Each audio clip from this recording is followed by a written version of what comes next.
Buenas noches, estimados colegiados y público en general. Sean todos cordialmente bienvenidos. Mi nombre es Carla Arce y esta noche les acompañaré como moderadora de este conversatorio sobre el tema Implicaciones económicas y laborales del proyecto de ley sobre empleo público para el sector docente. La actividad de esta noche es organizada por Colipro. Es una iniciativa de la Junta Directiva que permitirá aclarar dudas sobre el alcance que tendrá este proyecto de ley a la profesión docente. Esta noche nos acompañan el máster Ricardo Vindas Valerio. Él es socio director de Ipsum Consultores S.A., economista y egresado de la Maestría de Banca y Mercado de Capitales de la Universidad de Costa Rica. También nos acompaña la máster Francine Barbosa Topping, asesora legal de Junta Directiva de Colipro. Ellos intercambiarán ideas y aspectos importantes sobre el tema y responderán las consultas que ustedes realicen en este espacio. Bienvenido, don Ricardo. Bienvenida, doña Francine. Muchas gracias por compartir su tiempo y su conocimiento sobre un tema que ha generado muchas dudas e incertidumbre a la población en general. Para iniciar, los dejo en compañía de don Ricardo Vindas, quien nos ofrecerá un panorama sobre el expediente 21.336 del proyecto de ley marco de empleo público. Buenas noches, don Ricardo. Bueno, muy buenas noches. Muchas gracias por ese espacio. Esperamos que sea de mayor provecho para cada uno de ustedes. Y lo que vamos a esforzarnos es a explicar de una forma resumida pero detallada los alcances del proyecto de ley de empleo público que en este momento está en la corriente legislativa y que está en discusión por parte de los señores diputados. Hay que entender que ese es un proyecto que está en proceso de discusión y que por lo tanto es sujeto de cambios a partir del conjunto de mociones que están analizando los señores diputados. De hecho, la versión que vamos a analizar el día de hoy ya refleja una serie de cambios con respecto a la versión inicial que fue planteada por el Ministerio de Planificación desde el año anterior. En ese sentido, lo primero que vamos a conversar es entender un poco los antecedentes de este proyecto de ley, cuáles son los factores que han incidido o que están incidiendo en la necesidad del Estado de presentar este proyecto y en función de ello, cuáles son los principales componentes o las áreas centrales del proyecto de ley. Vamos a mostrarles a continuación una presentación donde vamos a ir conversando sobre estos componentes. Si gusta, ya vamos a poner la presentación. Okay. Con respecto a los antecedentes, este es un proyecto de ley propuesto por el Poder Ejecutivo, fue presentado el 18 de mayo del 2020, aunque ciertamente en el 2019 se había presentado una primera versión. Eso es un reflejo de que hay un interés por parte del Poder Ejecutivo por modificar y plantear una nueva gestión en todo el componente de empleo público. Esta propuesta nace de un contexto fiscal donde se ha entendido que el empleo público es uno de los factores, no el único, pero sí uno de los factores que incide significativamente sobre la evolución creciente del gasto en el sector público. Hay que reconocer que de hecho hace cerca de 12 años, a partir de 2008, en la administración del señor Oscar Arias, se implementó una política creciente de salarios a la luz de la crisis económica que enfrentó Costa Rica y en general el mundo en 2008, y para lo cual, repito, a través de una política creciente de salarios se intentó incidir sobre la demanda global de la economía y con esto motivar que el efecto de la crisis no fuese significativo sobre el país. Este incremento generó una réplica en la mayoría de instancias del sector público y impulsó de una forma creciente los salarios. De allí que está en ese contexto fiscal un interés, repito, del Poder Ejecutivo por plantear un conjunto de mejoras que puedan a mediano y largo plazo incidir sobre la evolución de los salarios. A la luz de este proyecto. El pasado 10 de noviembre fue dictaminado a favor por la Comisión Permanente Ordinaria de Gobierno y Administración, donde se hicieron modificaciones menores dentro de lo que se estableció inicialmente en el proyecto de ley de Mideplan. Y ciertamente además es importante reconocer que este proyecto es una continuidad de lo establecido en la ley 9635, publicada o aprobada en diciembre del 2018 a la luz de la Ley de Fortalecimiento de las Finanzas Públicas.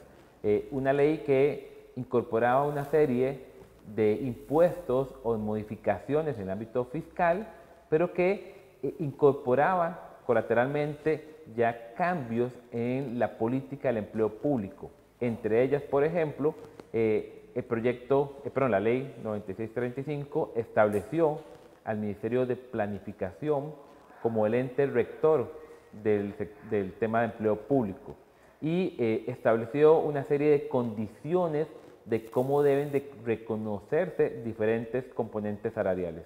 Entre ellos, se indicó en esa ley que todos los sobresueldos debían de nominalizarse. ¿Qué quiere decir esto? Que ya los sobresueldos que estaban siendo pagados a todos los trabajadores del sector público no podían incrementarse a partir de los ajustes salariales por costo de vida u otros motivos, sino que más bien se iban a nominalizar a un valor estático fijado para diciembre del 2018. Entonces, vamos a ver más adelante que este proyecto va de la mano de los alcances de esta ley aprobada en diciembre del 2018. Y por último, como antecedente, también es importante reconocer que han habido una serie de estudios y recomendaciones que han emitido diferentes entidades, tanto a nivel nacional como internacional, sobre la necesidad de mejorar la gestión pública en lo que corresponde al empleo. A partir de esto, de estos antecedentes, ¿cuál es la estructura principal o central del proyecto? Y para esto uno puede, a grandes rasgos, definir 5 puntos principales que son los que marcan el proyecto de ley. En primera instancia, el proyecto promueve la creación de un único régimen de empleo público, ¿verdad? Y esto alineado a lo que establece el artículo 191 de la Constitución Política, que indica que debe existir un estatuto de servicio civil que regulará la relación entre el Estado y los servidores públicos. No vamos a entrar en las valoraciones legales y normativas de esto. Hay criterios del Poder Judicial donde indica la posibilidad de existir diversos regímenes del sector público, pero eso no inhibe a la creación de un único régimen. Lo importante es que este proyecto plantea y promueve la tesis de establecer un único régimen de empleo público. Y para esto indica que ese régimen va a cubrir todo el sector público, llámese Poder Ejecutivo, Poder Legislativo, Poder Judicial, sector salud, municipalidades, unidades desconcentradas, entre otras. Y excluye únicamente a los entes públicos no estatales y a las empresas e instituciones públicas en competencia. Es también válido recalcar que esta exclusión de las empresas de competencia fue acogida en la última semana a partir de una moción presentada en la Asamblea Legislativa. El proyecto inicial incorporaba a las empresas públicas en competencia. Ahora bien, el mismo proyecto indica que si bien va a haber un único régimen de empleo público, se va a segregar en lo que llaman familias de puestos, y para ello propone la conformación de 8 familias. Entre otras, todos los servidores públicos que son nombrados o que están nombrados en lo que se define como el título primero y título cuarto del Estatuto de Servicio Civil. En el caso específico del título primero, estamos hablando de todos los puestos administrativos, desde los puestos de apoyo, de seguridad, misceláneos, oficinistas y secretarias, hasta los niveles profesionales de jefaturas y gerencias. Adicional a esto, entre otras, habla de una familia de los funcionarios que desempeñan funciones en el área de la salud, en el área policial, todo el personal docente contemplado en el título segundo y cuarto del Estatuto de Servicio Civil, así también una quinta familia del personal docente académico de la educación técnica y superior, entre otros. Para fines de esta exposición nos vamos a enfocar en el alcance del punto D en lo que corresponde al al título segundo del Estatuto de Servicio Civil. Aquí también lo importante es que el proyecto establece claramente un único régimen, pero ese régimen segregado en 8 familias de puestos, aunque una de las críticas que se le han presentado es que no hay claridad del origen de esas familias. ¿Por qué se establece una familia para el Poder Judicial o para el área de salud, etcétera? No hay claridad del origen de esas particularidades, no obstante, es así como se establece en el proyecto de ley.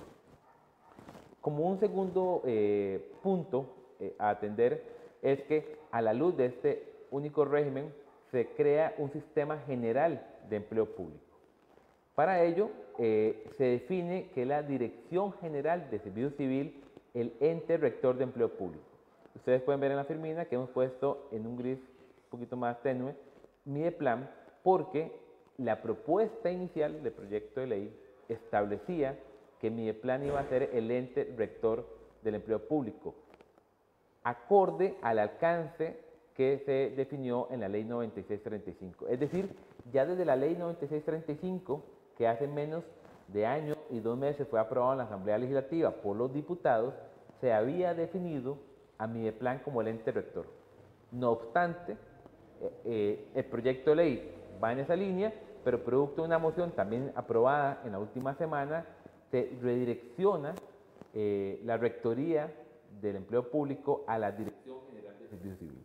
En ese tema hay diferentes criterios legales, probablemente ahora doña Francini conversará al respecto, lo analizaremos al respecto, pero refleja un poco la indefinición que hay desde la Asamblea Legislativa, donde en una primera instancia aprobaron una ley, la 9635, acogiendo a Mideplan como el ente rector, y así fue propuesto en este proyecto de ley, pero que sin embargo, en una de las modificaciones aprobadas recientemente, se traslada la competencia a la Dirección General de Servicio Civil. En esta línea, esa misma moción establece que el puesto de director de Servicio Civil será designado por la misma Asamblea Legislativa por periodo de 4 años. Indica que que esos nombramientos regirán a partir del tercer año de un gobierno, por lo cual estarían 2 años en un gobierno y los 2 siguientes en el segundo gobierno. Es un aspecto que hay que analizar con cuidado. Recientemente, a la luz de esa aprobación de la moción, el Ministerio de Planificación planteó la necesidad de analizarlo y valorarlo a partir de las recomendaciones que organizaciones diversas como la OCDE y la Procuraduría han establecido, versus otros criterios donde le dan la viabilidad legal de establecer al Servicio Civil como el ente rector. Ahora, adicional a esta rectoría, el Sistema General de Empleo Público establece que todas las oficinas de gestión de recursos humanos van a tener un rol protagónico en la ejecución de todas las políticas, directrices y normas establecidas en el tema de empleo público. Y cierra el sistema con la incorporación de Mideplan como parte de ella, no como rector, sino como un agente adicional al sistema de empleo público, que en conjunto con Servicio Civil emitirá el conjunto de normas, directrices y resoluciones vinculantes para todas las organizaciones o todas las oficinas de gestión de recursos humanos. Es importante aquí recalcar que en el caso específico de las oficinas de gestión de recursos humanos, parte de lo que promueve esta propuesta de sistema general es desconcentrar todos los procesos de gestión de recursos humanos. Y esto, para lo que corresponde al Poder Ejecutivo, es de suma importancia. Acordémonos que actualmente todos los procesos de reclutamiento y selección para puestos en propiedad se ejecutan desde un proceso centralizado y ejecutado por la Dirección General de Servicio Civil. Con base en lo que define este proyecto de ley, las competencias de ejecutar los procesos de reclutamiento y selección son trasladadas a las oficinas de recursos humanos de cada uno de los ministerios del Poder Ejecutivo. Quiere decir, en el caso específico del Ministerio de Educación Pública, que será la Dirección de Recursos Humanos el ente responsable de implementar las políticas y los instrumentos para la selección y reclutamiento de todo el personal, ya sea para nombramientos en propiedad o para generar una lista de oferentes que sean seleccionables para nombramientos interinos. De forma adicional, el sistema define un conjunto de procesos para desarrollar la planificación en el empleo público, la creación de una plataforma integrada de empleo público donde todas las organizaciones del sector público deberán informar periódicamente las necesidades de servicios en gestión de recursos humanos que tienen. Asimismo, establece un conjunto de reglas para la selección, nombramiento y vigencia de aquellos puestos definidos como alta dirección, que corresponden a los puestos de dirección de las diferentes organizaciones públicas, y así también los procesos de reclutamiento y selección, así como las pruebas de conocimiento, competencias y analíticas. Aquí hago hincapié, en el caso específico nuevamente del MEP, de que hay que ver con cierto cuidado la capacidad que tiene el Ministerio de Educación Pública de implementar y de ejecutar todo el proceso de reclutamiento y selección. Estamos diciendo que será la Dirección de Recursos Humanos del MEP la instancia responsable de implementar pruebas psicométricas, de conocimiento, de competencias para todos los puestos, tanto de título primero como de título segundo, y que esto además será utilizado para la selección de los puestos en propiedad e interinos. Esto puede abrir portillos para temas de injerencia política, pero aún más que eso, es valorar la capacidad instalada del Ministerio de Educación, y no solo del Ministerio de Educación, en general de las diferentes instituciones, para implementar instrumentos tan sofisticados para los procesos de reclutamiento y selección. También hay que hacer hincapié que, acorde a lo que establece este proyecto, cualquier trabajador que quiera ofertar su puesto en diferentes organizaciones deberá de hacer un ejercicio de reclutamiento por cada institución donde quiera ser nombrado. Quiere decir que si yo soy abogado y quiero concursar para un puesto en propiedad en el Ministerio de Educación Pública, en el Ministerio de Salud, en una municipalidad, etcétera, en cada una de ellas deberé ofertar y hacer pruebas de competencias, pruebas de conocimiento o analíticas. Y para cada una de ellas, evidentemente, cada institución deberá hacer los esfuerzos por elaborar todos los instrumentos asociados a ello. Es un nivel de complejidad que, por lo menos para lo que es Poder Ejecutivo, consideramos no se ha dimensionado correctamente. Pero también hay que reconocer que es un proceso que ya hoy de por sí está así descentralizado en el ámbito municipal o en la mayoría de unidades, de instancias desconcentradas externas al régimen de servicio civil. Como tercer punto central del proyecto de ley, se promueve la incorporación de un nuevo modelo de evaluación del desempeño. Esta propuesta va alineada al decreto 42087 que emitió Mideplan en diciembre de 2019, donde se establece un modelo 80-20, un modelo donde el 80% de la evaluación de todos los trabajadores debe realizarse a la luz del cumplimiento de las actividades, objetivos, indicadores o competencias asignadas a un trabajador. Quiere decir que la evaluación de cada uno de nosotros va a estar en función del cumplimiento de las actividades, pero también del logro de los objetivos y metas establecidas dentro de la organización. Y ese 80% se complementa con un 20% donde cada jefatura deberá de asignar un conjunto de competencias a cada trabajador en aras de mejorar su gestión en diferentes áreas. Este 20% no solo va a incorporar este tema de competencias, sino también otros rubros como la autoevaluación o la evaluación de los equipos de trabajo, a los puestos de jefaturas. Es un modelo interesante, sin embargo, nuevamente, aterrizándolo a la lógica del Ministerio de Educación Pública, se generan algunas dudas de cuál será el proceso y los instrumentos tecnológicos para poder llevar a cabo una sistematización de la información que nos permita medir adecuadamente el aporte de cada uno de los trabajadores en términos de los logros de su institución, de su centro educativo, de su departamento y de la organización en sus diferentes niveles de la planificación, llámese planes operativos o planes estratégicos. Es un punto interesante, repito, y va muy alineado a un decreto, es decir, ya una norma vigente, pero hay ciertas dudas sobre el proceso práctico para operacionalizar este alcance. Un cuarto punto del proyecto de ley es lo que se refiere al salario global. Creo que es uno de los puntos medulares del proyecto y donde se han enfocado muchas de las discusiones. El proyecto establece la creación de un salario global para todos los trabajadores nuevos y además una transición para los trabajadores actuales que son remunerados por lo que llamamos salario compuesto. El objetivo de la definición de un salario global, ante todo, es buscar un equilibrio en las condiciones salariales de los diferentes puestos y con ello velar por eliminar las disparidades asociadas en el modelo de salario base más pluses. ¿Qué quiere decir esto? Que el salario global, entre otros principios, va a buscar una regla de salario igual para igual trabajo.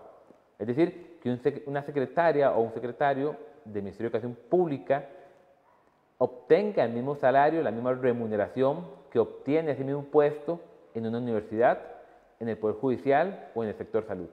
Es decir, que iguales funciones sean remuneradas de igual forma, condición que actualmente no es, y eso también es importante señalarlo, especialmente para el Poder Ejecutivo, porque el día de hoy el Poder Ejecutivo se ubica dentro del percentil 25 dentro de las escalas salariales del sector público aproximadamente, mientras otras instituciones se ubican dentro del percentil 40 y 50. Quiere decir que hay una diferencia significativa y marcada en la estructura salarial y parte de lo que promueve el salario global es esa equiparación. Pero evidentemente esa equiparación va a generar condiciones adecuadas u óptimas para algunos trabajadores, pero también la recesión salarial para otros. Adicional a ello, el proyecto de ley establece un mecanismo para poder establecer cuál sería la estructura de este salario global. Para ello, define la creación de una única columna de salario global que estará definida por cada familia, por un factor de puntos, donde el punto va a reflejar diferentes condiciones, como por ejemplo, la independencia del trabajo para tomar decisiones, las implicaciones de las acciones que tiene hacia el servicio final, el nivel de profesionalización del puesto, la experiencia requerida, entre otros factores. Y esos factores puntos se definirán o se establecerán a nivel de grados que tendrán un valor monetario y por tanto a partir de ello se podrá construir esa columna de salario global. Es una terminología y un proceso muy técnico que no obstante, a pesar de diversos espacios de discusión con Mideplan, al día de hoy no se conoce con claridad las implicaciones monetarias de esta propuesta y esta vez uno de los puntos que hay que tener mayor cuidado porque, repito, no se conocen estimaciones generales o aproximadas de lo que puede implicar ese salario global. Esto a pesar de que Mideplan sí ha expresado en algunos espacios contar con cierta información y aún más, ha establecido cuál es el ahorro esperado que podría obtener el gobierno a partir de la implementación de este proyecto de ley. Quiere decir que si ya se han realizado estimaciones es porque atrás de ello deben de haber ya datos aproximados de esa estructura salarial global y creo que es importante que en algún momento de discusión se lleguen a conocer para tener mayor claridad sobre lo que esto implica. Tal vez concluyo este punto con lo que corresponde a los ajustes salariales. El proyecto establece que tiene que crearse anualmente una política de remuneración que sería construida por el ente rector, Servicio Civil, en conjunto con Mideplan y el Ministerio de Hacienda. Y esas tres instituciones deberán considerar, entre otros componentes, la disponibilidad de fondos, la oportunidad de mantener la competitividad salarial de los puestos públicos y considerar observaciones de organizaciones de la sociedad civil.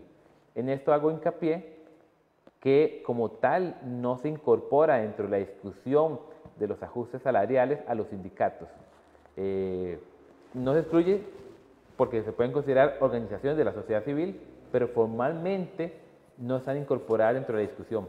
De hecho, recordemos que actualmente existe la Comisión Negociadora de Salarios que semestralmente tiene que discutir los ajustes salariales a aplicarse dentro del sector público. Y esta figura, dentro de esta propuesta de salario global, se elimina, quedando más bien a partir de una discusión técnica liderada, repito, por Servicio Civil, Mideplan y el Ministerio de Hacienda.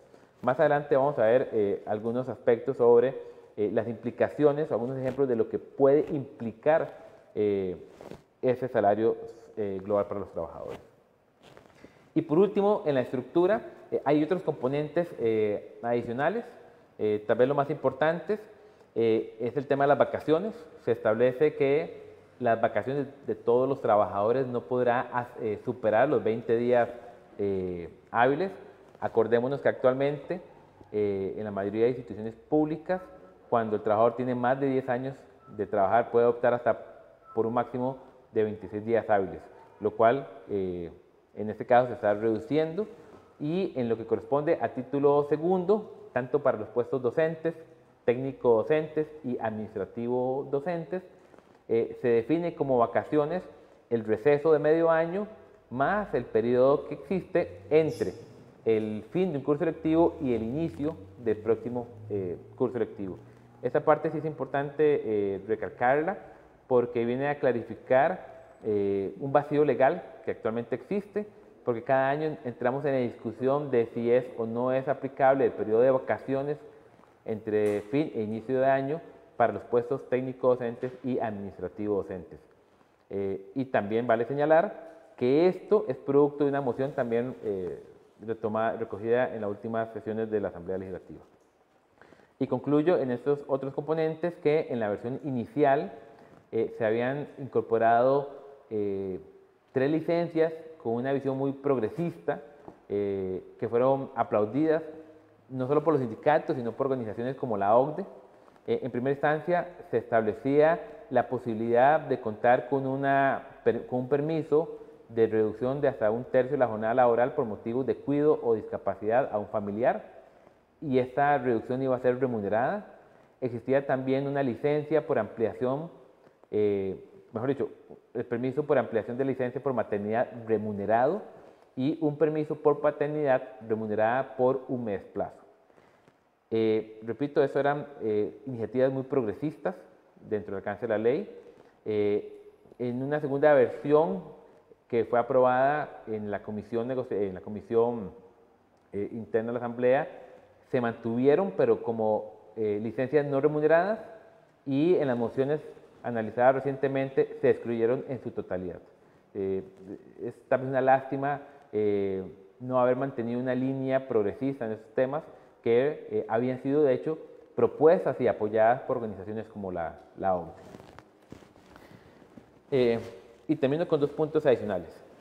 Tema de reformas y derogaciones de las disposiciones legales. Hay una serie de reformas, pero creo que tal vez lo más importante a señalar es que en la versión inicial que presentó Mideplan se incorporaba un inciso D que hacía un conjunto de reformas en lo que corresponde al título segundo del Estatuto de Servicio Civil. Entre esas reformas se estableció una reducción del tiempo de preaviso que tenía que dar el trabajador en caso de renuncia, de forma que ese preaviso fuera proporcional al tiempo laborado. Mejoraba y simplificaba ciertas normas en lo que corresponde a las permutas en aras de facilitar y maximizar el número de permutas que hacen y que pueden hacer todos los trabajadores. establecía con una mayor claridad el periodo de vacaciones para título primero y título segundo que elaboran en centros educativos. En este punto vale señalar que, como vimos anteriormente, en el periodo de vacaciones ya se acoge el alcance de título segundo, pero se mantiene la tesis de que título primero en centros educativos van a regirse como cualquier funcionario de título primero, por tanto no tendrá más de 20 días por año y por ende el director del centro educativo deberá previamente designar tareas y acciones para esos funcionarios durante el periodo de vacaciones. Asimismo, dentro de esa reforma se hablaba de un sistema específico de evaluación del desempeño para título segundo, establecía la equiparación de contratación de los puestos docentes entre aquellos que son nombrados por plazas, específicamente en preescolar y primaria, con aquellos docentes que son nombrados mediante lecciones en secundaria o educación técnica, y también establecía la conversión de recargos a lecciones.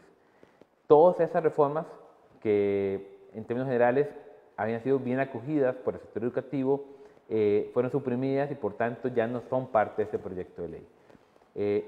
Más allá de ello, aquí lo importante señalar es que esto conlleva a una indefinición de diferentes componentes. ¿En cuáles componentes? En que, por ejemplo, al hablar de salario global, no queda claro qué pasa, por ejemplo, con los recargos, los sobresueldos que actualmente son reconocidos a los trabajadores de título segundo por ejecutar labores adicionales a las propias escuelas. O, por ejemplo, en primaria, ¿qué sucede con aquel docente que va a elaborar más allá de las 30 lecciones a las cuales equivale su nombramiento? Recordémonos que actualmente cuando el docente trabaja más de 30 lecciones en primaria o en preescolar, se reconoce un sobresueldo definido como ampliación de la jornada laboral y que se paga de forma proporcional al salario base. La pregunta es, al pasar al salario global, ¿qué pasa con esas figuras? ¿Qué pasa con un recargo de comité de evaluación o comité de apoyo, entre otros? Son temas que lamentablemente están quedando sin definición a partir de la exclusión de estas reformas en el proyecto de ley. Y por último, en los transitorios, hay una serie de transitorios, pero tal vez el más importante es el definido en el transitorio 9, que establece el mecanismo mediante el cual se realizará la migración para aquellos funcionarios que actualmente son pagados por salario compuesto y cómo deberán gradualmente trasladarse al salario global. También vale señalar que en el proyecto inicial no se incorporaba a los trabajadores actuales, es decir, aquellos que son remunerados por un salario compuesto, pero que a partir de ese transitorio se incorporan y se señala además que cuando el trabajador tenga un salario compuesto que sea menor al salario global, mantendrá el salario compuesto y que además este podrá ser sujeto de aumentos anuales y de ajustes salariales por coste de vida, hasta tanto ese salario compuesto alcance el salario global. En el momento en que lo alcance, el trabajador automáticamente será trasladado al sistema remunerativo del salario global. ¿Qué pasa en la situación inversa? Cuando el trabajador tiene actualmente un salario compuesto que estuviese mayor que el salario global establecido por la Dirección General de Servicio Civil. En este caso, el trabajador mantendría el salario compuesto, pero indica que no sería sujeto de ajustes salariales por costo de vida ni de aumentos salariales. Es decir, técnicamente se le congela su salario hasta tanto se equipare o se iguale con el salario global.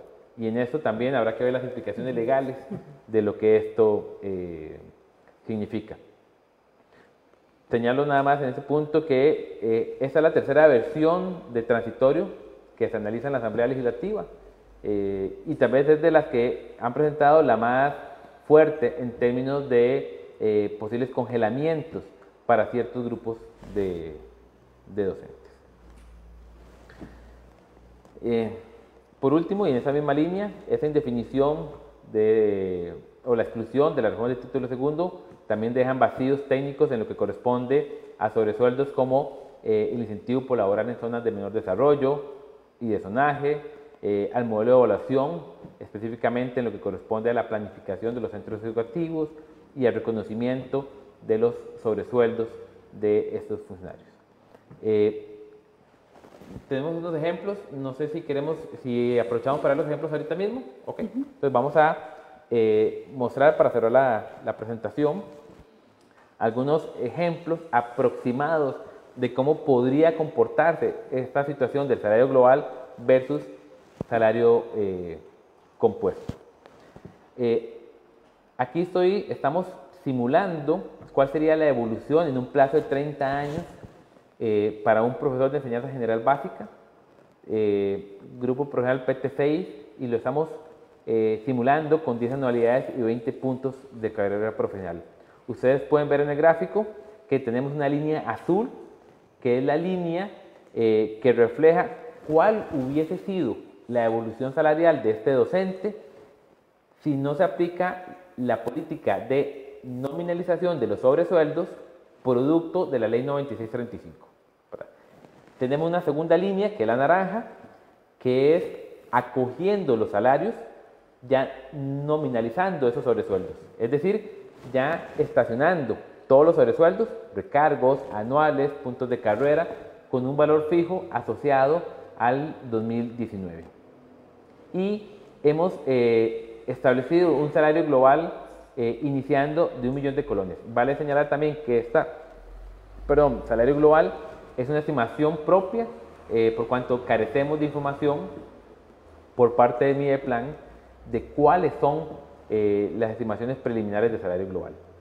Como ustedes pueden ver en este ejemplo, el salario actual del docente, la línea naranja, está levemente por debajo del salario global.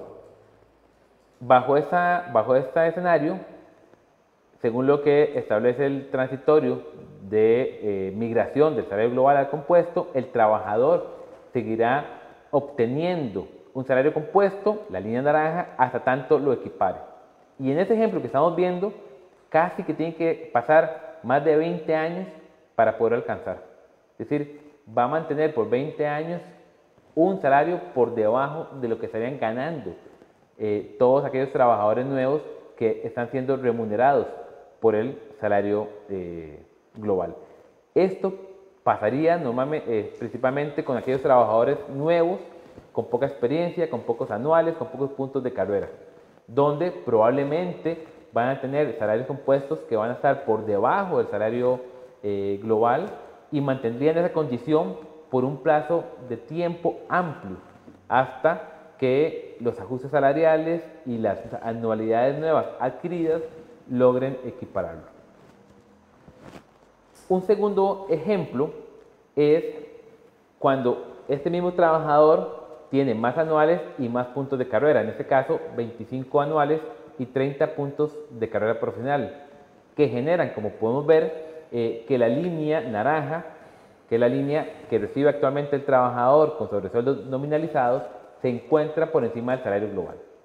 En un primer momento, esta sería la condición, pero a partir de la moción aprobada por la Asamblea Legislativa, la línea naranja se estaciona, porque señala que cuando yo tengo un salario compuesto por encima del salario global, mi salario compuesto no va a ser sujeto de aumentos salariales ni de nuevas anualidades.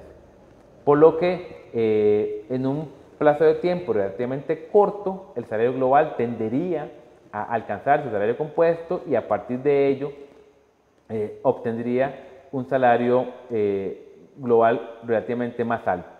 Pero, y si me devuelvo a la versión anterior, si ese mismo salario compuesto mantuviese posibles ajustes salariales y aumentos anuales, como se nota en este gráfico, la línea naranja, es decir, los sueldos actuales compuestos, siempre hubiese sido mayor que el salario global.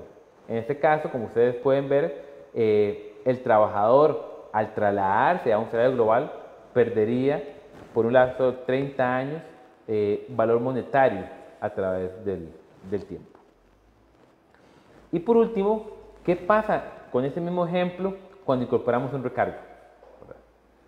Acordémonos que actualmente todos los recargos ya están nominalizados, se están pagando a un valor porcentual fijado en el 2018, no a valor presente, y eso hace que ese valor a través del tiempo vaya perdiendo poder adquisitivo. Y en este caso, como podemos ver en el gráfico, el salario global, si llegamos a pagar los recargos como lecciones, promovería que el salario global crezca significativamente más rápido que el salario compuesto actual. En resumen, ¿qué quiere decir esto? Que el salario global por sí mismo no es bueno ni malo, es que depende de cada caso. Por lo cual hay que analizarlos, hay que analizar las condiciones de cada trabajador y reconocer ciertamente que la moción aprobada con respecto a la migración del salario compuesto sí es lesivo para aquellos trabajadores que actualmente tienen o pueden llegar a tener salarios más altos que el salario global propuesto por el proyecto de ley. Por lo demás, en resumen, es un proyecto que es de suma importancia para los fines de la administración, que tiene como objetivos controlar el factor de salarios en términos de disparador de gastos en una condición fiscal compleja, pero que lamentablemente hay diversas posiciones y discusiones en la Asamblea Legislativa, diferentes intereses que están orientando a un proyecto que podemos decir muy manoseado con respecto a la versión inicial que fue presentada en la Asamblea Legislativa. De parte mía sería la presentación. Muy bien, muchas gracias al máster Ricardo Vindas por la amplia explicación que nos brindó sobre este tema. Ahora abriremos el espacio para responder las diferentes consultas que estamos recibiendo. Tenemos dos consultas. Una es del señor Henry Chávez. Él consulta: ¿este salario global tiene algún antecedente que permita valorarlo como algo efectivo? Es decir, ¿existen países de referencia en donde se den datos positivos? Sí, muchas gracias por la consulta. De hecho, no solo hay países, hay instituciones públicas que ya han implementado el modelo de salario global. Entre ellas, el Banco Central, la Contraloría General de la República, algunas intendencias y algunos bancos estatales.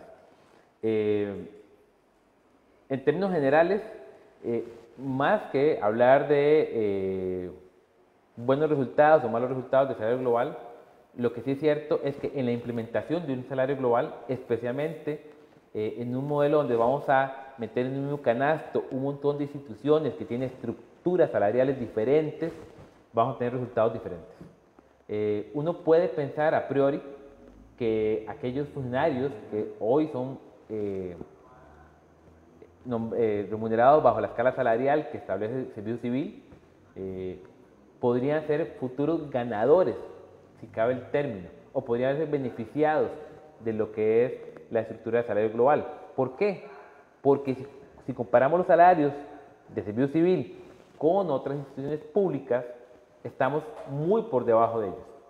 Por lo tanto, al querer equiparar salarios con iguales funciones, tenderíamos a pensar en un aumento de esa estructura salarial para Poder Ejecutivo. Es una hipótesis, no podemos confirmarlo porque, repito, no conocemos los datos del Ministerio de Planificación que ha emitido o que ha desarrollado en lo que corresponde al salario global, pero así como podemos hablar de un Poder Ejecutivo que podría haberse relativamente beneficiado, podemos encontrarnos otros sectores, un Poder Judicial, universidades que tienen estructuras salariales significativamente superiores en comparación al Servicio Civil y que por lo tanto en la creación de un salario global podrían ubicarse no en la parte superior de los que podrían haber beneficiado, sino por el contrario, serían de aquellas instituciones que más bien el salario global vendría a contener el disparador salarial que hay en dichas instancias. Entonces, creo que más que hablar de positivos y negativos, es un tema de realidades específicas. Lo que sí es cierto es que siempre el salario global ha sido una política positiva para controlar el gasto público en salarios. No en el corto plazo, pero sí en el mediano y largo plazo. Muy bien, muchas gracias. Tenemos también la consulta de Susana Salazar. Con respecto a las vacaciones, ¿se dará una variante? Porque con un curso lectivo de 200 días contradice el proyecto. Sí, acordémonos que recientemente se incorporó una moción, que es la que mencionamos anteriormente, en lo que corresponde a título segundo, indica que el periodo de vacaciones de todo título segundo, administrativo docente, técnico docente y puestos propiamente docentes, tendrán como periodo de vacaciones el receso de medio año, más el periodo que está entre el cierre del curso lectivo y el inicio del curso lectivo. Es decir, no se está acogiendo el periodo máximo de 20 días que aplicaría para el resto de empleados públicos, sino que sería mayor y mantendría las condiciones que actualmente tenemos, con la ventaja más bien de que está llevando ese periodo de vacaciones no solo a los puestos docentes como existe actualmente, sino también a los puestos técnico-docentes y administrativo-docentes.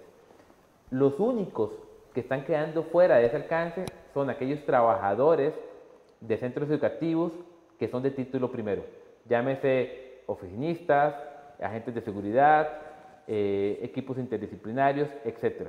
Porque para todos ellos el periodo máximo de vacaciones sería de 20 días y por consiguiente será responsabilidad del director establecer las tareas y acciones que deben de ejecutar durante el periodo de vacaciones de la institución. Como tal, no hay una contradicción al alcance de los 200 días, sino más bien viene a normar claramente ese periodo de vacaciones para todo el título segundo del Estatuto de Servicio Civil.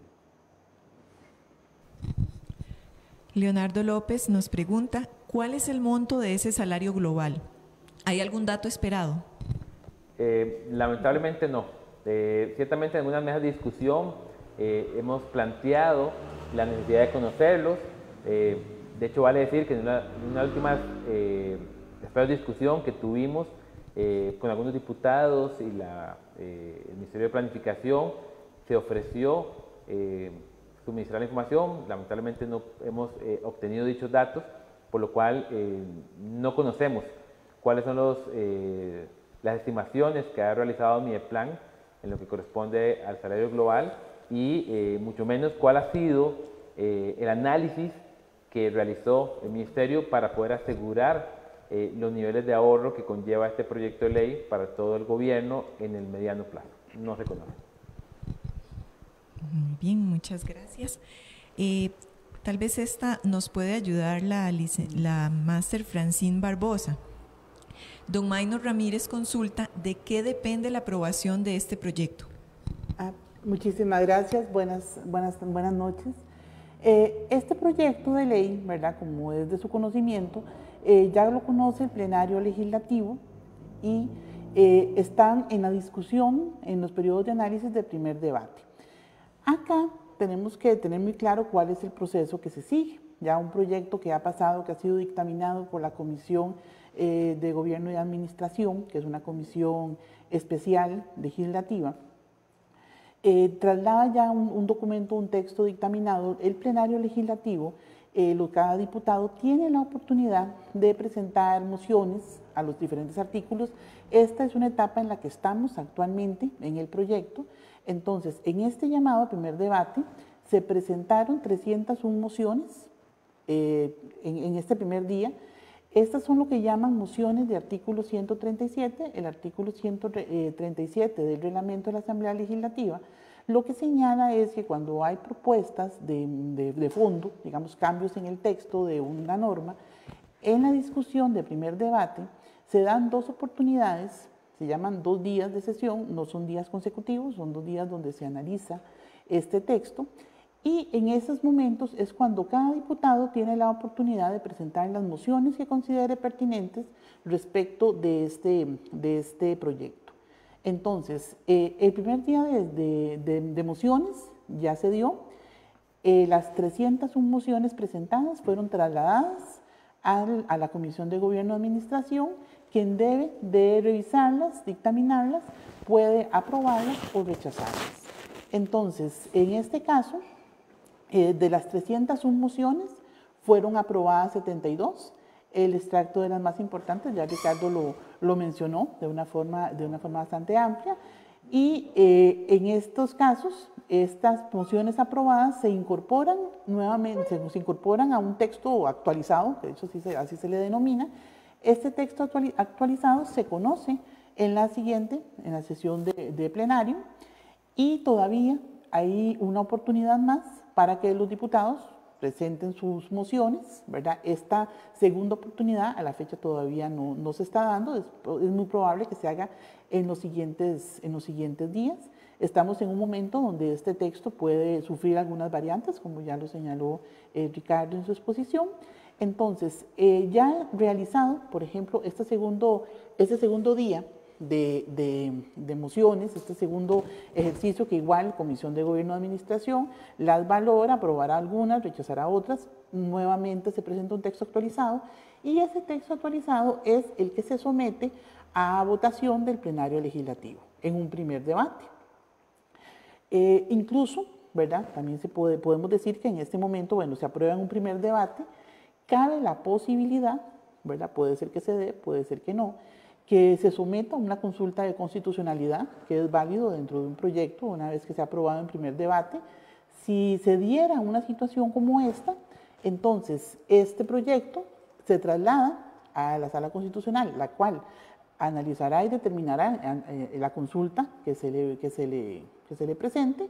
Luego su resultado regresa en este caso, nuevamente al plenario legislativo. Por ejemplo, si se diera el caso de que se señala de que hay algún aspecto de roce constitucional, pues en ese momento igual se tiene la oportunidad de subsanar cualquier aspecto y en un segundo debate es cuando ya este proyecto se constituye en ley, ¿verdad? Obviamente con los demás requisitos que señala nuestra Constitución Política, que es el ser en este caso enviado al Poder Ejecutivo para que en este caso el Presidente de la República dé su firma. Si tuviera, por ejemplo, en este caso la opción de veto, pues sí puede existir un veto a nivel de Casa Presidencial. Si se diera un veto, regresa a la Asamblea Legislativa, que igual tiene dos opciones, que puede ser resellar o acoger algunas de las observaciones que hiciera el Ejecutivo. Eso digamos es el camino más largo. Si en este caso pasa a Casa Presidencial, se aprueba, después se publica en Gaceta y ya es ley de la República, ¿verdad? Entonces, en resumen, ¿de qué depende?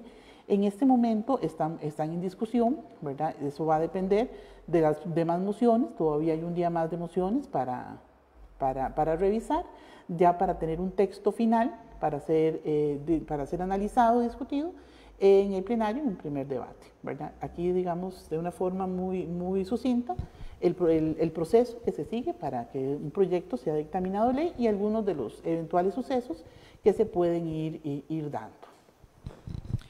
Muchas gracias. Tenemos también una consulta de Noelia Ramírez. Esta la voy a unir con la de Carolina Montero. ¿Se puede llegar a la aprobación del proyecto de ley sin conocer el monto esperado? ¿Puede otro gobierno cambiar este proyecto? Ok, en primera instancia, sí, se puede aprobar el proyecto de ley sin la estimación del salario global. De hecho, el proyecto de ley lo que establece es la metodología de estimación del salario global y será posterior a su implementación cuando esté la obligatoriedad de estimarlo. Hasta ese momento que habrá la obligatoriedad.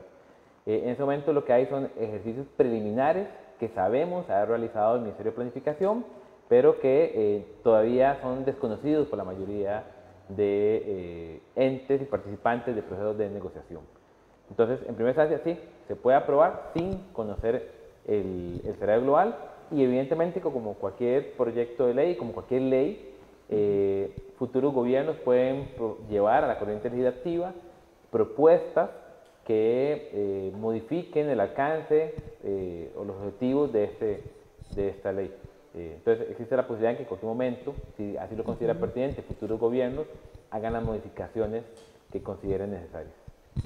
Tal vez acá para también completar un poco la respuesta, es importante, ¿verdad?, destacar que, como bien lo señala Ricardo, Cualquier ley puede ser objeto de modificación a través de otra ley, ¿verdad? Puede ser una ley específica relacionada con este proyecto ya hecho ley o mediante reforma a través de otras leyes relacionadas con este tema, ¿verdad? Que tengan cierta conexidad.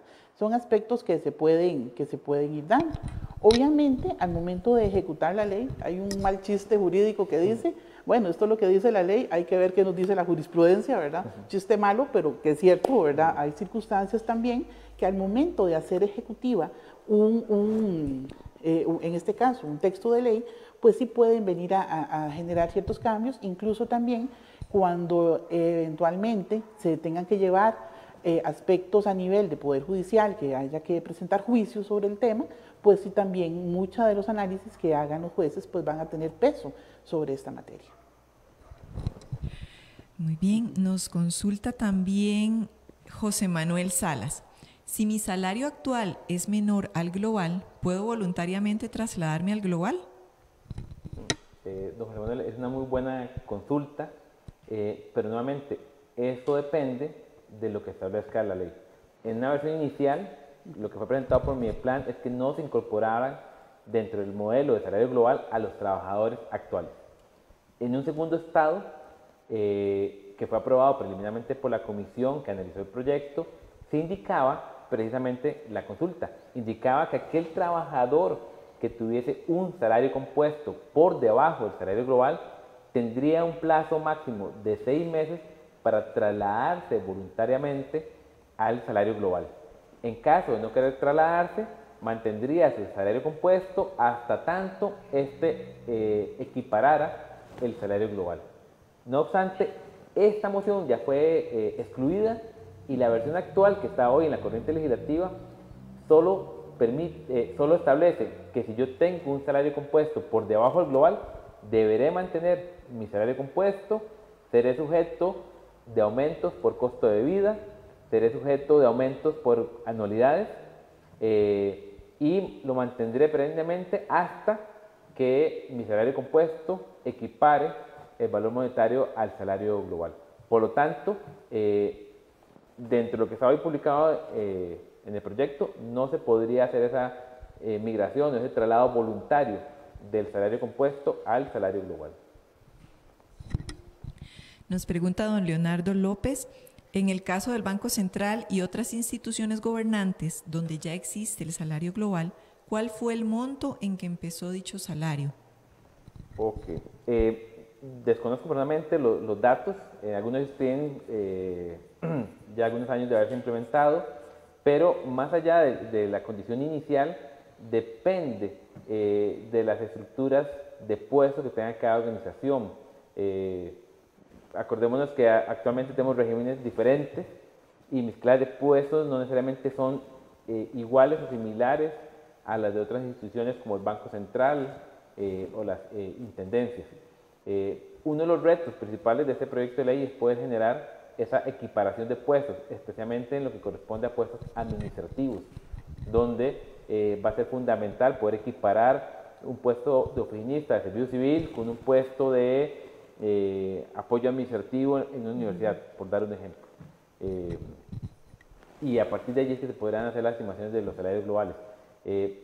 Traer lo que actualmente se remunera con salarios globales en otras instancias podría tener algunas falencias para el análisis correspondiente. Muy bien, muchas gracias a todas las personas que están conectadas y a las que están participando con sus preguntas. Tenemos también pregunta de Cristian Miranda. ¿Mideplan se ha pronunciado cuándo estará informando sobre los montos de los salarios globales? No ha definido esta información y más bien lo que ha planteado en el espacio de discusión es que tiene datos preliminares que no tienen validez técnica como tal y que por lo tanto sería hasta una vez aprobada la ley que podrían ya hacer un ejercicio técnico de estimación de esa columna salarial global para todos los puestos del sector público. Repito, a pesar de ello, sí creo que es importante democratizar la información y conocer esos datos, aunque preliminares, importantes de por dónde puede andar las estimaciones del salario global. Pero ciertamente creo que no hay interés de Mideplan de publicarlos o ponerlos dentro de la mesa de discusión previo a esta aprobación del proyecto de ley. Tal vez acá, ¿verdad? También, Ricardo, para interactuar un poco, ¿verdad? En estos aspectos es importante porque uno puede decir, bueno, ¿qué pasa si este mecanismo se quiere implementar a través de un reglamento? Que de hecho esta es una ley que va a requerir no uno, sino varios reglamentos, ¿verdad? Y sabemos que reglamentos vienen aprobados por el Poder Ejecutivo, ¿verdad? Entonces, puede ser que tal vez esta forma de cálculo eventualmente venga de un reglamento, pero ahorita, como vos lo señalas, aquí lo que encontramos es más un análisis académico, más que un análisis real, que yo tome un puesto o que tenga un dato. O sea, los ejercicios que se han hecho son más académicos que real, que creo que eso es algo que también pues debe considerar la Asamblea Legislativa al momento de analizar, ¿verdad? Porque uno puede decir, está bien, si buscamos una equiparación de salarios, lo que no buscamos es desmejorar la condición que en este caso tengan los trabajadores y que eso tal vez pueda eventualmente ser objeto de un análisis, a mi concepto, constitucional incluso, porque uno puede señalar acá, por ejemplo, un aspecto que siempre ha sido muy consultado y son los derechos adquiridos. Bueno, ¿qué pasa si yo tengo un derecho adquirido y con esta ley me cambia, ¿verdad? Entonces, este es un tema de discusión que tal vez acá nunca le vamos a encontrar una decisión ni vamos a encontrar una posición unívoca, ¿verdad? De diferentes puestos. O sea, aquí puede ser que todos tengamos una opinión diferente, ¿verdad? En lo que es el respeto o hasta dónde cobija esta ley o protege estos derechos adquiridos por los trabajadores, ¿verdad? Entonces, aquí podríamos pensar eventualmente que sí sería necesaria en este proyecto, al menos en mi concepto, ¿verdad? No, aquí, una consulta de constitucionalidad, porque se están tomando, o sea, en este momento la Asamblea Legislativa tiene en sus manos una decisión de gran trascendencia, pero cuyo impacto económico tal vez visto con rostro de trabajador, tal vez no se está analizando, ¿verdad? Entonces sí resulta importante y eso que señalas vos es súper interesante, ¿verdad? Que en este momento pues no tenemos ese dato exacto. En Mideplan no sabemos si por estrategia política, no sabemos si es que no los tienen, o sea, en este momento no podemos, digamos, como especular sobre esa respuesta, ¿verdad? Claro, no, y eso que mencionas es muy importante porque han sido ejercicios más académicos, ¿verdad? Más generales, y ciertamente la implementación del salario global a los trabajadores actuales puede conllevar implicaciones legales. También. Y de allí el tema de la constitucionalidad, de allí el tema de los derechos adquiridos, y serán temas que indudablemente una vez aprobada la ley, tendrán que discutir en el Poder Judicial, en la Sala Constitucional, sus implicaciones y su validez como tal. Sobre este tema que están comentando ustedes en este momento, voy a adelantarme unas preguntitas y mencionar la de la señora Sara Jiménez. Ella dice, este proyecto de ley, ¿cómo contempla las horas extra? ¿Las va a pagar o las elimina? No incorpora dentro del alcance alguna definición sobre las horas extras. No obstante, eso está establecido por Código de Trabajo. También. Me corrige. Exacto, y creo que no tendrían implicaciones adicionales sobre la forma de reconocerlas. Exactamente, porque eso también, ¿verdad? Nuestro Código de Trabajo también tiene sustento en la Constitución Política, que señala aspectos ya como derecho de lo constitucional, el pago del salario, las jornadas, los límites de jornada. Se suponen que esos aspectos con este proyecto de ley no deberían tampoco ser tocados, los límites de las jornadas, y obviamente al hablar nosotros de una jornada ordinaria, presupuestamos, establecemos una jornada extraordinaria, que es lo que la gente llama horas extra, y si yo trabajo extraordinariamente, pues lo lógico es que me sea remunerado ese aspecto, obviamente con los requisitos que señala la ley, que sean aprobadas, que sean, digamos en este caso, comprobables y demás, pero eso es un aspecto incluso protegido, Código de Trabajo y Constitución Política, ¿verdad? Entonces, correcto, no debería afectar. Sí, ahí tal vez sí hacer hincapié en un aspecto importante, que no es exactamente el tema de horas extras, pero puede asociarse y vincularse. Y es el tema de los docentes de primaria que ejercen más de 30 lecciones. ¿En qué sentido? Hoy a mí me pagan una plaza de 30 lecciones. Y es un puesto. Y póngale números para hacer solo ejercicios. Imaginemos que eso cuesta 600.000 colones. Esto quiere decir que el valor de cada lección son 20.000 colones. 20.000 colones por 30 lecciones son igual a los 600.000 colones que gana el trabajador. Producto de la ley 9635 de fortalecimiento de las finanzas públicas, lo que son los sobresueldos se nominalizaron. Esto quiere decir que ese trabajador de primaria, cuando trabaja más de 30 lecciones, la lección 31, 32, hasta las 48 lecciones, no se la están pagando al valor de esa lección de 20.000 colones, sino que se la están pagando al valor que había en el 2019. Es decir, extrañamente, lo que estamos diciendo hoy es que el trabajador de primaria, su lección 31 en adelante vale menos que las primeras 30. Exacto. Pero cuando me lo llevo a esa secundaria, como en secundaria sí me pagan por lecciones, al trabajador de secundaria sí le pagan todas las lecciones de igual forma. Todas las lecciones valdrían 30.000 colones. Aquí hay un aspecto que está hoy afectando a los puestos docentes de preescolar y primaria, ¿verdad? Producto de la ley 9635, no de esta ley. Ahora bien, en lo que corresponde a esta ley, la gran duda es, al crear un salario global, en el caso, por ejemplo, de primaria, y no ser sujeto de recargos, quiere decir que ese trabajador no podrá ejercer más de 30 lecciones, no podrá ejercer recargos. Y ese es un vacío que a mi criterio deja el proyecto al momento de excluir ciertas reformas que había que hacer en lo que corresponde al título segundo. Y eso puede tener implicaciones significativas, no solo en la parte salarial, sino en la parte del servicio educativo, porque para un comité de evaluación, para un recargo de apoyo al estudiante, vamos a contratar a otro docente. No es más caro. Exacto.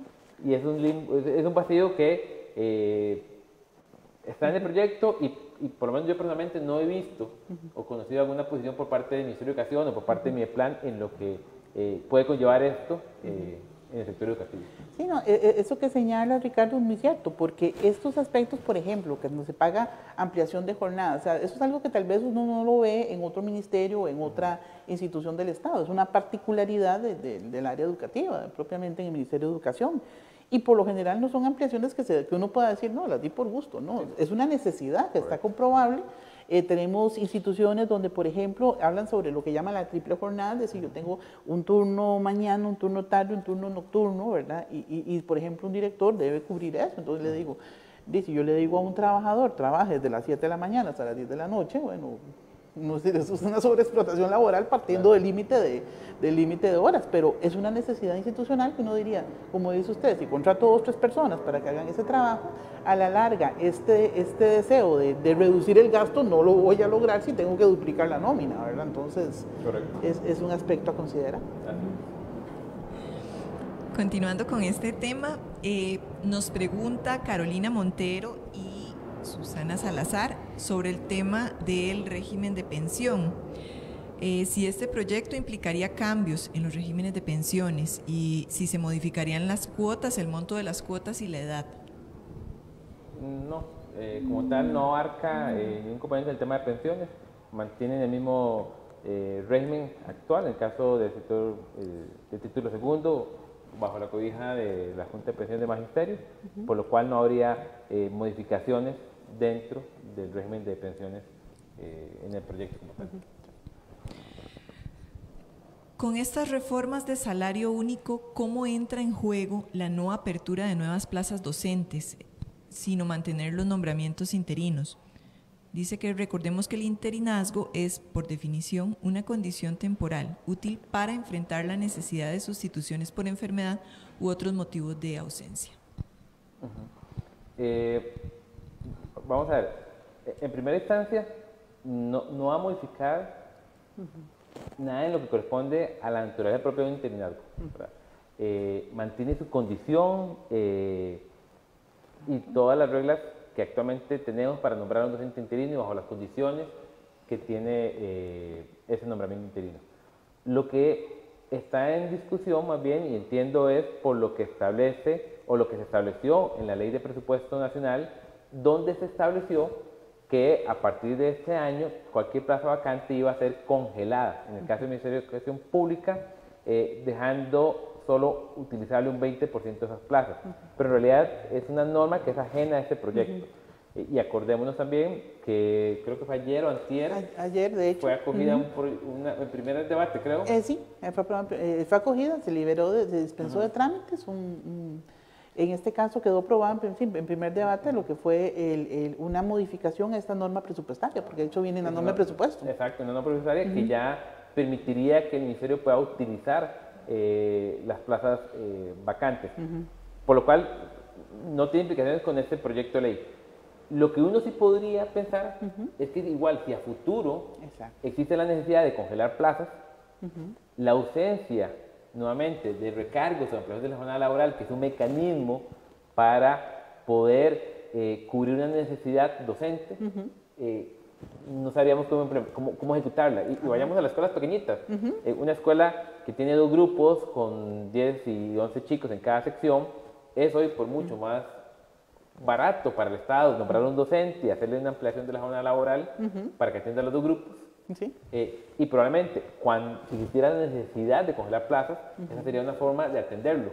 Pero si esta figura de reconocer elecciones adicionales al docente para que atienda a un segundo grupo no existe, aunado a una posible futura congelamiento de plazas, sería ya una situación muy compleja de atender por parte del Ministerio de Educación. Pero a priori, hoy no tiene afectaciones lo que es el congelamiento de plazas. Exactamente, y es que esos temas, curiosamente, cuando uno se centra tal vez a estudiar una ley como la de empleo público, uno ve la implicación, por ejemplo, que uno dice, la intención o el espíritu, en este caso, que se plantea el proyecto es una reducción del gasto, ayudar a reducir el gasto, porque obviamente el gasto tiene otros componentes adicionales a lo que es el pago de personal, ¿verdad?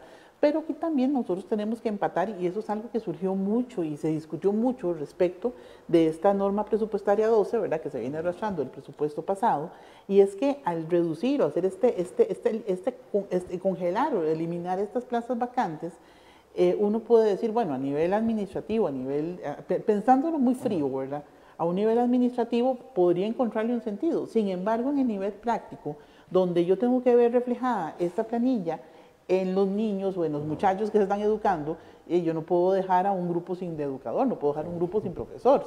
Si se me quedaron vacantes, no sé, 2, 3 plazas de un área, no sé, de inglés, y solo nombro un profesor en vez de las otras 2 plazas, ¿quién atiende a esos grupos? O sea, aquí en eso, de hecho, la Sala Constitucional se ha pronunciado que aquí el derecho que prevalece es el derecho a la educación. Entonces, en este caso, este proyecto de ley, que si bien no implica solo al área educativa, implica estamos hablando a toda la administración pública, al menos desde el punto de vista educativo tenemos este factor, ¿verdad? Lo que va a ser el derecho a la salud, pero el derecho a la educación, como puede surgir, por ejemplo, en otros lados con el derecho a la salud, el derecho a la seguridad, porque igual hacemos, cuando hablamos de reducción de plazas, bueno, ¿qué hago si reduzco el número de policías? ¿O qué hago si reduzco el número de médicos y enfermeras y farmacéuticos? ¿Qué hago si reduzco el número de educadores? Claro. O sea, va a haber gente sin atender, y tampoco puedo llevarlo al extremo de que violente esos derechos que ya de por sí están en la Constitución, ¿verdad? Exacto, y producto de eso, precisamente es porque la Asamblea tuvo que correr para eliminar su alcance por las implicaciones prácticas y el derecho que tienen los ciudadanos por ese tipo de servicios. Exactamente. Tenemos bastantes preguntas y voy a leer unas cuantas más. Al tener un anonimato de las proyecciones salariales ejecutadas por Mideplan, ¿se podría considerar que los docentes que aún no ejercen se verían afectados con el no pago de recargos similares a los que gozan los docentes actualmente? Es una pregunta compleja, ¿verdad? Porque lo que tenemos ahorita es una condición de un vacío técnico legal de qué va a pasar cuando a un trabajo se le remunere con un salario global con esos recargos, ¿verdad? Precisamente la forma de solventar eso, y que era incorporada en las reformas que tenía el proyecto inicial en el que corresponde al título segundo, era convertir todos los nombramientos y todos los recargos en lecciones, ¿verdad? Y tomamos el caso de secundaria. En secundaria, un comité de evaluación o un comité de apoyo son lecciones adicionales que se le da al docente. En primaria se le da un porcentaje, un recargo. ¿Cómo se soluciona esto?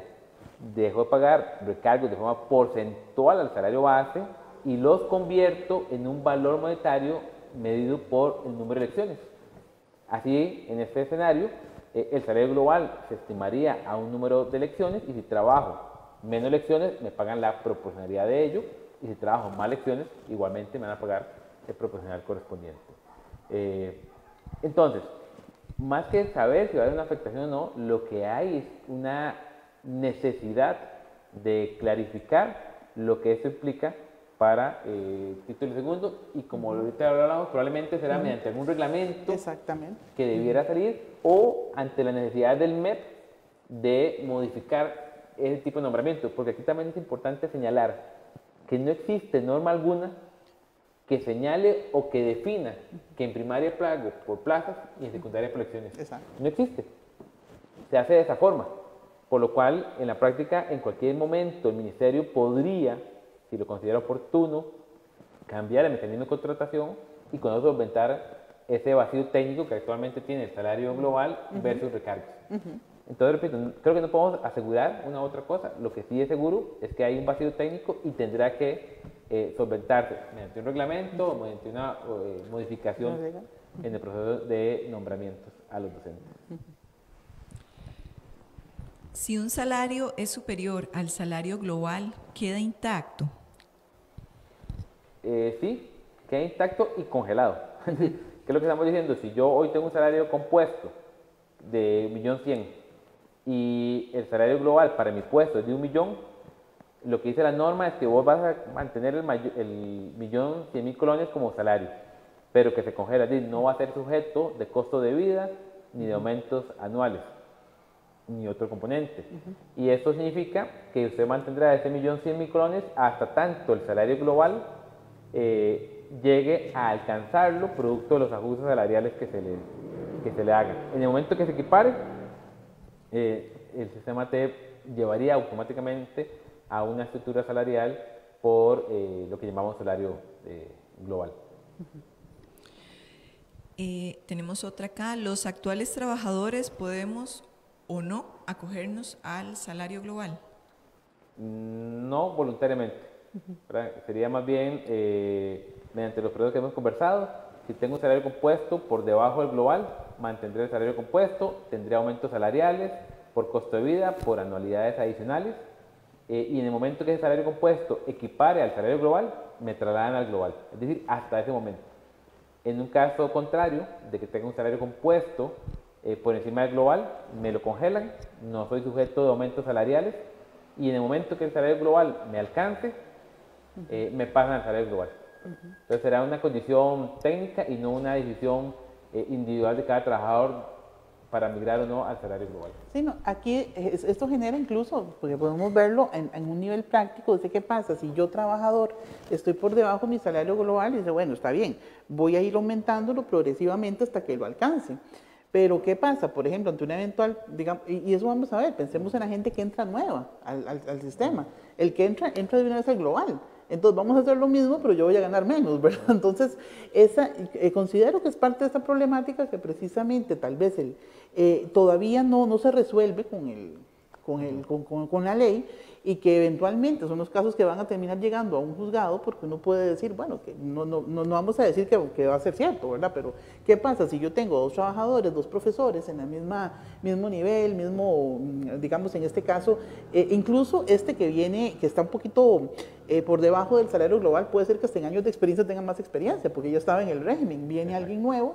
No vamos a hablar de que la persona nueva, recién graduada, nos merece oportunidades, claro que sí las merece y participa de un concurso, lo gana y llega a ese puesto, pero entra ya en un régimen de salario global, ya no entra con su salario compuesto. Entonces, al final voy a tener ahí una brecha de dos trabajadores que hacen lo mismo, con una diferencia salarial producto del momento en el que se da la ley.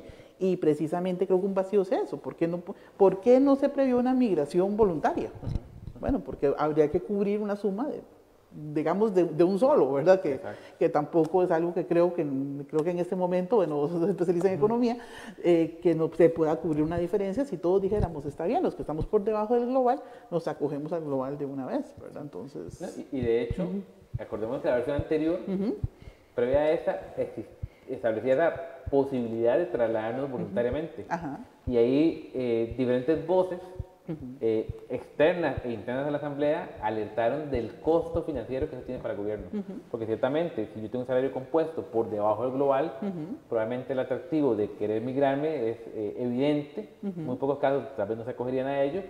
Implicaría por consiguiente una erogación importante para el gobierno que en ese contexto fiscal probablemente no sea lo más adecuado. Exacto. Y por eso fue que se incorporó esa nueva moción. Ajá, y que incluso vea que en ese proyecto eso implicaría un riesgo también, ¿verdad? Porque estoy generando de una otra forma una disparidad, Sí. ¿verdad? Que legalmente habrá que valorarlo. Sí, exactamente, que uno diría legalmente uno especula. Yo pienso, digamos, desde mi realidad, ¿verdad? Desde, por ejemplo, cuando a nosotros aquí a Colipro nos llega mucha consulta de profesores que tienen problemas con su salario y todo, y cuando tengamos que atender una consulta donde me diga qué pasa si este muchacho que entra nuevo va a ganar más que yo y haciendo lo mismo, uno diría, sí, eso, digamos, cuando uno lo escucha, uno dice, sí, no es justo, aunque dice un dicho también, bueno, ese es un dicho más viejo, un adagio de esos jurídicos, dura lex el lex, uno dice, la ley es dura, pero es la ley, Sí. pero uno dice, está generando una disparidad más bien. Claro. Entonces, tal vez en ese caso hubiera sido más, digamos, como más equitativo haber mantenido la migración voluntaria. Pero financieramente tal vez no era la mejor medida, ¿verdad? Exacto, y probablemente ya será un ámbito legal donde hay que dilucidar cuál es la forma correcta. ¿Sí? Y ahí es donde va a pesar la jurisprudencia. Exactamente. Muchas gracias a ambos. Tengo dos últimas preguntas ya para cerrar esta transmisión de hoy. Según este proyecto, ¿las anualidades no se tomarán como componentes del salario global? No, importante, el salario global ya no tendrá sobresueldo, no tendrá carrera, no tendrá puntos, anualidades, recargos, etc. Solo se pagará un valor monetario único para el trabajador, por lo cual no seríamos sujetos de esos aumentos por anualidades. Esa condición solo lo mantendrían aquellos trabajadores que continúen con la estructura de un salario compuesto. Y finalmente, ¿cuáles son los salarios globales de las personas que están en las instituciones que ya implementaron dicho salario? Sí, nuevamente, ahí tenemos muchos casos. Solo por dar una referencia, un profesional, equiparar un profesional 2 de servicio civil en una superintendencia en este momento puede rondar el 1.400.000, 1.500.000 colones como salario global. Estoy dando un número de referencia. Pero en realidad no hay una escala única de salario global en las instituciones que lo han implementado. Hay diferentes formas, por lo cual creo que no podríamos en ese momento tomarlos como puntos de referencia, más allá que la metodología de estimación de ese salario global no son necesariamente iguales a la metodología que establece ese proyecto de ley. Y por lo tanto, hasta que no se hagan ya los ejercicios técnicos correspondientes, no habría forma de poder determinar esa equiparación entre los que actualmente tienen salario global. Se nos coló aquí una pregunta más que podría ser interesante. Mi preocupación ha sido qué tanto va a afectar a los docentes mi salario con préstamos básicos como vehículo y hogar y propiedad no es para nada alto. Nuevamente, son aspectos ajenos al alcance de la ley, ¿verdad? Lo que estamos diciendo es, si ya estás laborando y tienes salario compuesto, vas a mantener las mismas condiciones. Y en algún momento, depende si hayas estado por debajo o por encima del salario global, en algún momento se te trasladará al salario global. Tal vez donde hay una implicación más fuerte es cuando yo estoy por encima del salario global, porque si ya tengo un nivel de deuda, un nivel de compromisos dentro de mi estructura económica familiar, salarial propia, el hecho que yo esté por encima del salario global implica que me congelan mi salario. Exacto. Y en ese escenario, la posibilidad de que mi salario crezca para ayudar relativamente a ese nivel de deuda que tengo se elimina. ¿Por qué? Porque ya no soy sujeto a aumentos por costo de vida ni de anuales. Y ahí sí podría tener, en términos económicos, pérdidas de poder adquisitivo a través del tiempo. Hasta tanto el salario global no lo alcanza. Pero creo que es como la implicación más fuerte que puede haber. Exactamente. Aquí, sobre esto, Noelia Ramírez nos pregunta, ¿el salario global tendría un aumento anual? Sí, eso es también importante. El proyecto establece aumentos anuales, no aumentos semestrales, y establece que el aumento salarial será exclusivamente por costo de vida. Abre el portillo de aumentos adicionales al costo de vida, pero no establece las condiciones para las cuales pueden haber aumentos adicionales. Y aquí sí quiero hacer hincapié a un punto que tal vez no mencioné anteriormente. En algún momento en la Comisión Negociadora de Salarios, que veníamos con una política de hacer aumentos por costo de vida, se planteaba que una política de aumentos por costo de vida lo único que hace es mantener el poder adquisitivo del trabajador. Pero en condiciones de crecimiento económico real, ese trabajador no está siendo beneficiado por ese crecimiento real de la economía. ¿Verdad? ¿Qué queremos decir? Que cuando la economía está creciendo en términos reales, no por costo de vida, sino porque realmente aumentó la riqueza del país, los trabajadores públicos no van a ver redistribuida ese aumento del poder económico y adquisitivo del país. Por lo tanto, una de las observaciones que se ha planteado en la Comisión Negociadora y también en ese proyecto de ley es que se podrían establecer ciertas condiciones técnicas donde el trabajador podría ser sujeto de aumentos adicionales al costo de vida cuando hayan incrementos reales del poder adquisitivo de toda la economía. Lamentablemente está excluida y si bien deja un portillo, no está claro cuál va a ser el mecanismo para hacer aumentos adicionales al costo de vida. Sí, y puede ser que no se concrete al final, puede ser un vacío ahí que va a quedar y efectivamente, como señala usted, eso al final con ni me incrementa mi poder adquisitivo y más bien a nivel de compromisos, pues sí, puedo más bien verme en una recesión casi, ¿verdad? Exacto. Y además... Y más con las de largo plazo. Me imagino que si uno está con casa o así, que son a largo plazo, claro, la proyección con más bien... que normalmente tienden a crecer a medida que vaya aumentando la evolución del crédito. Y también otro punto a mencionar, habla de los aumentos por costo de vida, pero también dice que todo aumento tiene que ser sujeto de un análisis de la política salarial, donde tenemos que analizar la disponibilidad de fondos, entre otros componentes. Quiere decir que, aunque puedan haber aumentos por costo de vida, si la disponibilidad de fondos no lo permite, puede ser que no haya aumentos de salario global. O al menos significativos. ¿Qué más? Hay que reconocerlo.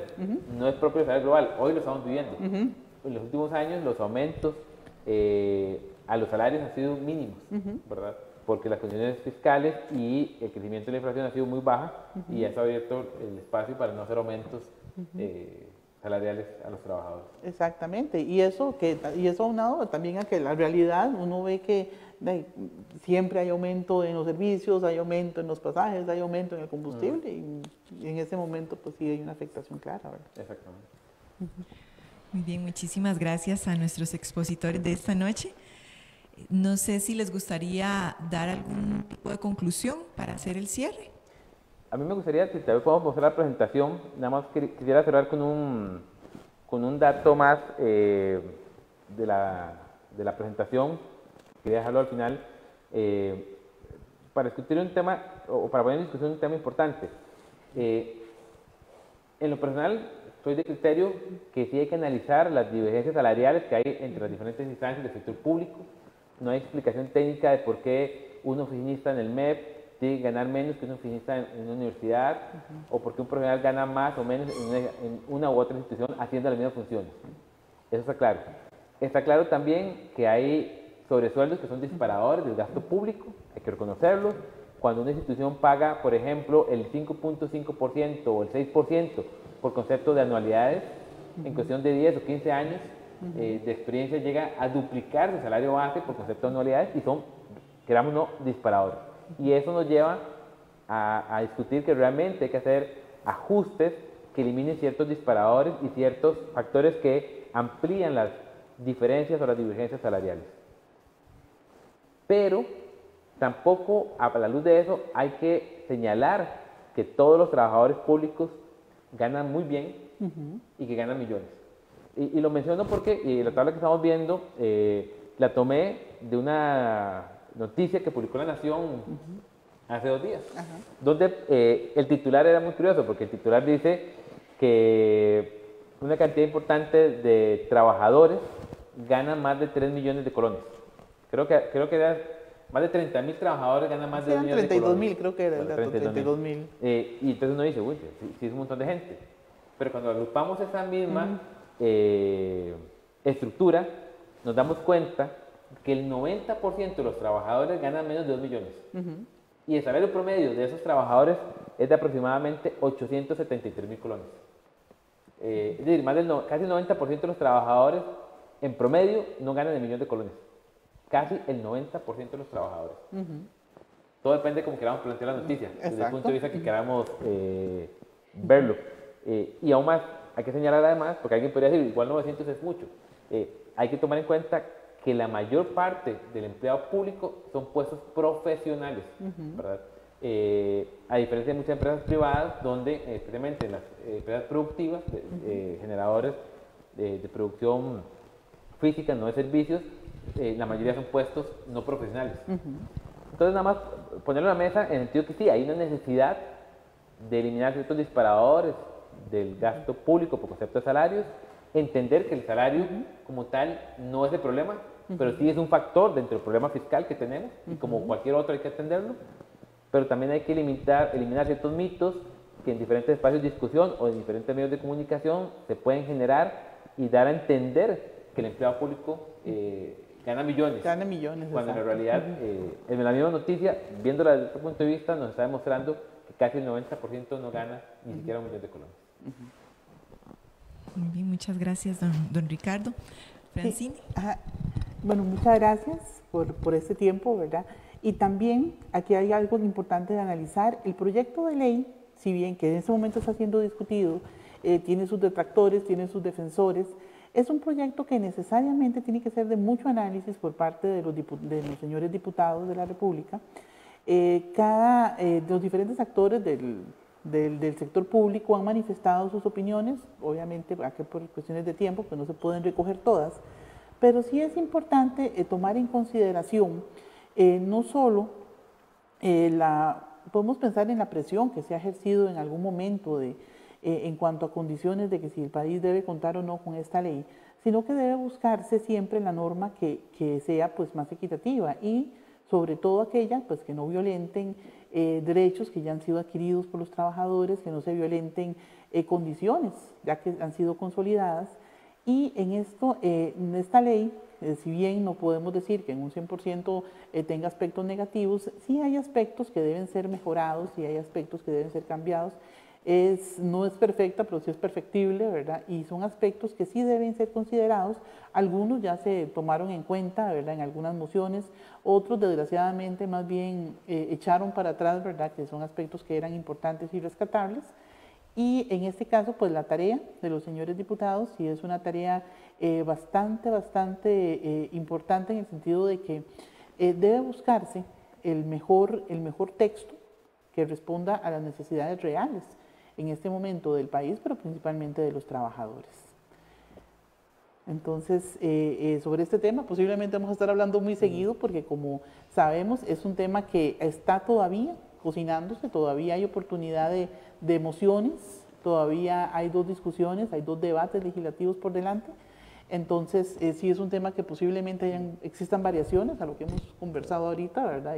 Y sí es un tema que le vamos a estar dando continuidad, ¿verdad? Entonces, esperamos pues ahí seguir en tener otro espacio en otro momento. Muchísimas gracias a Francini. Muchas gracias a todas las personas que se conectaron esta noche. Las gracias también a don Ricardo y a doña Francini por su valioso tiempo. También a la Junta Directiva por esta iniciativa y a la Dirección Ejecutiva por permitir la posibilidad de abrir este espacio para compartir con todos ustedes, pero sobre todo para informarnos.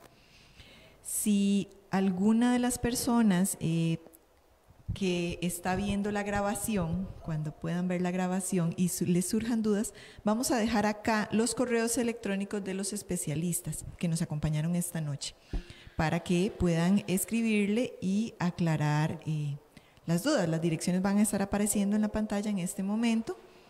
Nuevamente menciono los nombres: el máster Ricardo Vindas Valerio y la máster Francine Barbosa Topin nos acompañaron esta noche.